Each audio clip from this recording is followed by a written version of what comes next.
I think it's great. I think Mike and I are working on a project right now, and we just recorded the whole 5-song EP at his house. We burned the CDs at his house. We're setting up a website and selling it over the internet, and as well as at our shows. And so I think it's great. We don't have to deal with a record company at all. My goals right now in my life aren't to sell 1 billion records. It's just to make 1 billion records, to be able to keep putting stuff out, and this is the way to do it.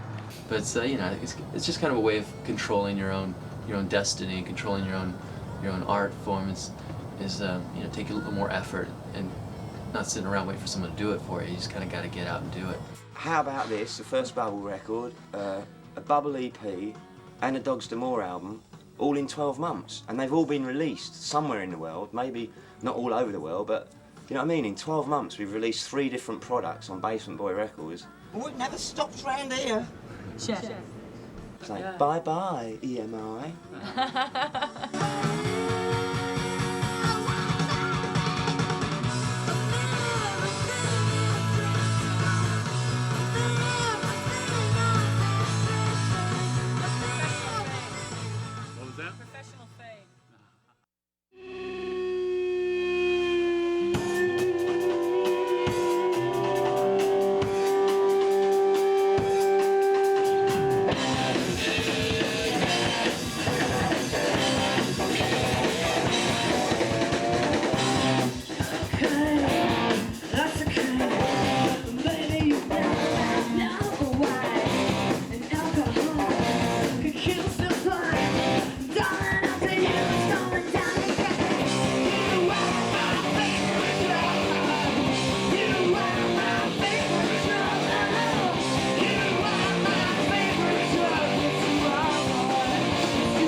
The band you are about to see is not actually from Los Angeles. They hail from New York City. Mr. Wolf, the creator of this film, would like to offer the following explanation for their inclusion in this volume of Badsville. Quote, "They really fucking rock, and besides, it's my movie. I can do whatever the fuck I want." End quote.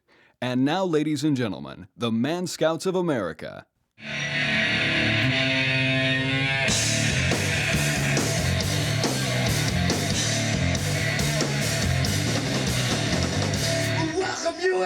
dark side of life.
Why do you still do it? Why are you still slamming it out? Why do you still do all this? Why are you still doing this years later? I don't know. I have no idea. What keeps me wanting to do this? I think sometimes I'm crazy. Why do you guys still do it? What still makes you go? Why do you still plan tours to England and still, get up every morning and sell your soul to the devil for rock and roll? But it's all Cher, really. It's her ego. Oh. I think that it keeps me alive. It gives me something to live for, and it's the way that I most enjoy of expressing myself through music and through being up in front of people and giving that of myself. It's still as much fun now as it ever was, and I still like the sound of guitars and drums, and I don't think rock is dead yet, and even if it is, we'd still be doing it. I still wake up and I still think I'm 19, I don't know, I guess I'll come back another 10 years, Hopefully I'm not sitting here with a toupee and a facelift and talking about how cool it is to be in a band. Winston Churchill said, never, never, never, never, never give up. I love the feeling when I am performing in front of people because I sort of lose who I am for that moment. That's one of the ways I sort of go out of myself for a while and I become sort of this other person takes over, this being that I wish I was that strong all the time.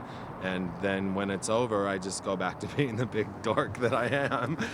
I don't know. I really don't know, man. Logically, it doesn't make any sense, that I'd be still doing this, But I'm having a good time, and as long as that's okay and everything's all right, and it'll be okay. It'll be okay. Do you guys ever have any regrets about giving your life up to rock and roll? Not really, just every morning. Only when you get really ill and you see a doctor and he says you should be in the hospital and you realize Can't afford it. you can't go. They won't let you in because you don't have health insurance. It's really hard to explain even to yourself. And that comes in waves, It's sad in our culture that a lot of it is based on youth, especially in rock and roll. In other cultures, as you get older, you get respected more because you have more to say and you have more. And it's a weird thing about rock and roll. It's hard to be able to still do it and sort of keep your integrity but I think a lot of people are getting better at it. Rock and roll has been around. I think rock and roll's been around since the caveman days. I really do. And it's always going to be there. It's not going to go away. And no matter what all these trendy chic assholes want to say and do, it's not going away. Thank God. I believe in karma, and karma fucks you up. If you put out bad karma, it comes back 10 times worse.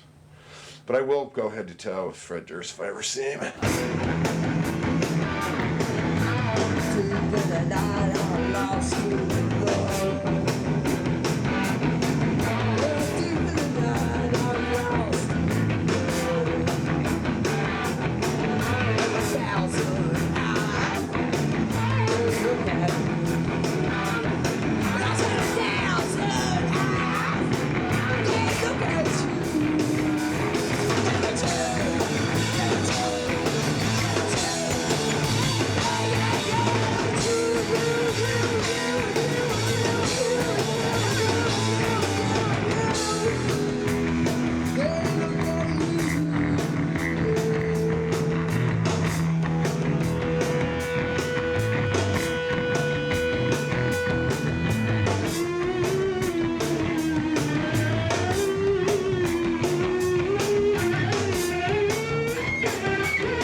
All right, now get that out of my face so I can finish watching my game.